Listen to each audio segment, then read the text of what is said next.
Hi, my name is Sarah. I'm a mindset mastery coach and a transformational hypnotherapist, and I create videos and content on attachment theory and attachment style. And what I want to focus on today is, and this is by popular demand, too fearful avoidance in a relationship. What does that look like? What does that feel like? What kind of chaos? Just think about it for a second. Too fearful avoidance. Two people that can either lean anxious or avoidant get together and decide we're going to be in a relationship. So that's what we're talking about today. Please like, share, subscribe my content, my videos. That's how I organically have grown every single one of my channels. I've had several on YouTube. And also, if you'd like a personal one-on-one session, you can reach out to me. There's an email below, as well as a link to book your free 20-minute discovery call. All right, let's get in. Too fearful avoidance. So when I've talked and I've been sharing part of my story with my marriage, sometimes I think my husband is a fearful avoidant, sometimes I think dismissive avoidant, but the more that I've been thinking about it, the more I think he might have been a fearful avoidant like myself. So too fearful avoidance getting into a relationship. It's literally like, it can feel like you have your best friend, the person that understands you, the person that you've waited for your entire life, and also like your mortal enemy in one person. And I think we both felt that way at various points throughout the marriage. So it's this dynamic, it's like a love-hate dynamic, and I'm gonna explain why. So the fearful avoidant, I've talked about this in previous videos, but if this might be your first time watching my videos or on my channel, first of all, welcome. And secondly, let's talk for a minute about how this forms in childhood. The fearful avoidant learned that love is not safe. They learned that love equals pain and that love equals betrayal. Love equals agony, basically. Why? Because their parent or caretaker was not consistent. They didn't have consistent love, consistent affection, consistent physical or emotional needs met in their childhood. Oftentimes, you'll see the fearful avoidant, they experience the most trauma, the most neglect, and even abuse. The parent isn't dependable in some way. So there could be an active addiction with a parent or caretaker. The child learns not to trust the parent. Perhaps they saw the parents arguing, or again, the parent was sometimes there and sometimes wasn't. So this is why this is also called disorganized attachment style. You can see how that could form, because the child, there was inconsistency, and that creates disorganization within the nervous system of the child. So again, they learn that love isn't safe, love equals pain, and love equals betrayal. You will betray me, right? Love means pain, because I both basically admired my parent and wanted and needed their love, and I also was scared of them. And it doesn't have to be something like big trauma, like abuse. It doesn't have to be physical abuse or anything like that. It can just be that parent was in active addiction, and so maybe they were kind of snarky sometimes. Maybe that parent emotionally pulled away or rejected from that relationship with their child. Maybe that parent's needs came before the child because, again, they might have been in active addiction. Maybe there were anger or rage issues. I don't know. But in some way, shape, or form, that child felt betrayed emotionally inside of that relationship, and it made their nervous system sort of go haywire. So you can imagine that in conflict, like conflict between two fearful avoidants, is going to be pretty intense and pretty chaotic. Also, they will flip-flop. So I mentioned this in previous videos. So if you have two avoidants, if one is leaning more anxious, the other one will start to lean more avoidant, and vice versa.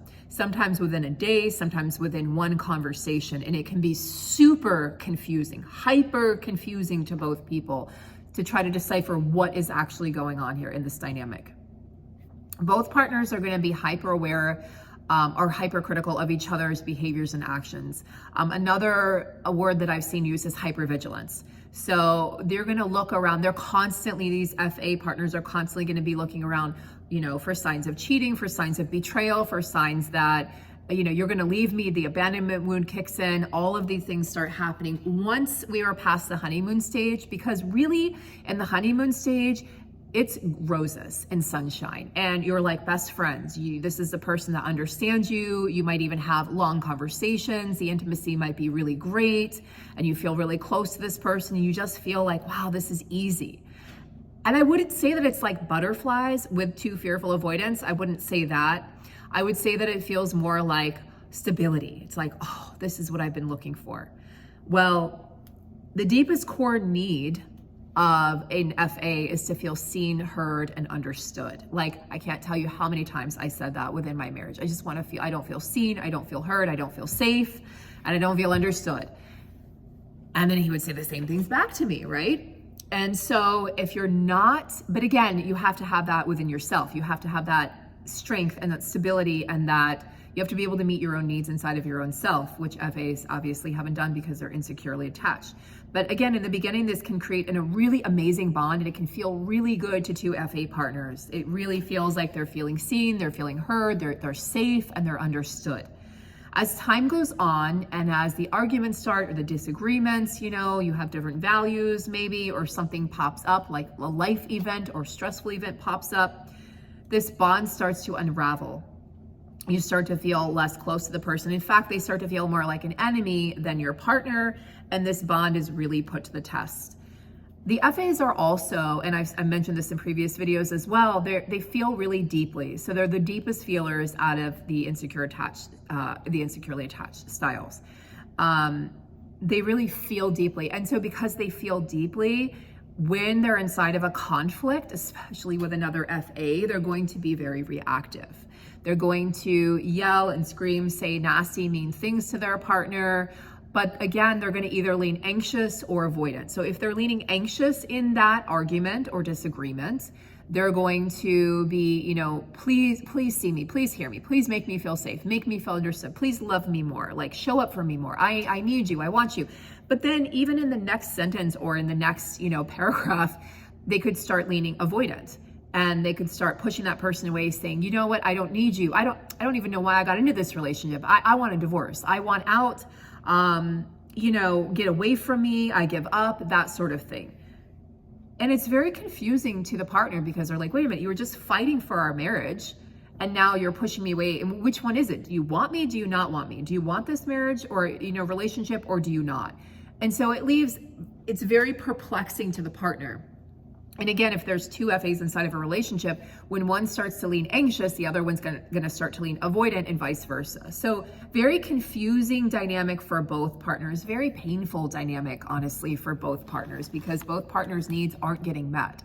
Their core wounds are activated. They feel betrayed by their partner, who in the beginning they thought was their savior, the one that came to save them. They're happily ever after, that, damsel in distress gets rescued by the knight in shining armor, or vice versa. And suddenly they're like, wait a second, the fairy tale is over. The fairy tale has been smashed to smithereens. And they're looking at this person who actually has the same core wounds and activations as they do, but they didn't know it in the beginning. That's why you guys felt like you were so much alike in the beginning, because you were. But then as time went on, the realization set in that, oh God, wait a minute, this is going to be challenging, because when I feel activated, you feel activated, I feel triggered, you feel triggered. I mean, it happens almost instantaneously inside of these relationships with two FAs. And it's what's been called or coined the anxious avoidant trap, where because they flip-flop, if one's showing up avoidantly, the other will show up anxiously. Now you've got the dynamic of the anxious avoidant, which is another painful dynamic, which I'll go over in another video. A lot of you have been asking for that as well. Please do a video on the DA and the anxiously attached, or the FA and the anxiously attached. So this creates, it's an absolute nightmare. And again, what's really painful for the partners is they feel like their dream has just been, like somebody took a bubble and popped their balloon, and that dream has just been shattered right before their eyes. This person that they thought was perfect for them, that they really truly felt like got them, saw them, heard them, made them feel seen, heard, understood, and safe, is suddenly not the safe space anymore. And in fact, they're gonna look at each other and go, you're my enemy. And really, if the sad part about this is, and there's a lot of painful, sad realizations about this, is that if both partners understood that they were FAs and they were willing to do the work to become more secure, I really truly think this could be an absolutely beautiful, one of the most beautiful dynamics in relationships ever, because two FAs who feel very deeply, who are healing or have healed to a certain degree, I think could really bring so much to the table for each other and show up as incredible partners. I think the FA has the potential to be an absolutely incredible partner. But again, the issue is, are both partners willing to do the work? And I just did another video yesterday where I talked about that. Are both partners willing to show up, having had done their work? And then being able to step into the relationship more securely in a more powerful way, but in a way that's less demanding, right? The fearful avoidant can be very demanding of the partner. Again, the hypervigilance, like, what are you doing wrong? You're out to betray me. And the partner's like, I'm not doing anything wrong. And I think there's so much potential with this pairing. And I also feel like there's so much potential for goodness, and there's also so much potential for strife and for conflict and for pain. It really is going to be up to the two partners to decide, are we going to work and heal together? And I have to really stress that it has to be both of you willing to work together, or are we going to walk this path, separately? If one person starts to do the work to heal and the other person isn't doing it or isn't even aware that they're an FA, it will not work. It cannot work, because one person is going to suddenly be aware of their triggers and be able to manage them, and they're gonna want naturally the other person to meet them where they're at. And I really think that we should be, I don't like the word I don't like expectations, but we should hope to find a partner that can meet us where we're at. We don't want to have to go low. We don't want to have to force them to come up here. Let's just see if we can meet where we're at and then grow together from there. So I hope this video was helpful and informative for you. Please, again, like, share, and subscribe. Help me spread the word and help YouTube's algorithm help you find my videos and other people like you who could benefit from the information. Have a beautiful day, guys. Thank you.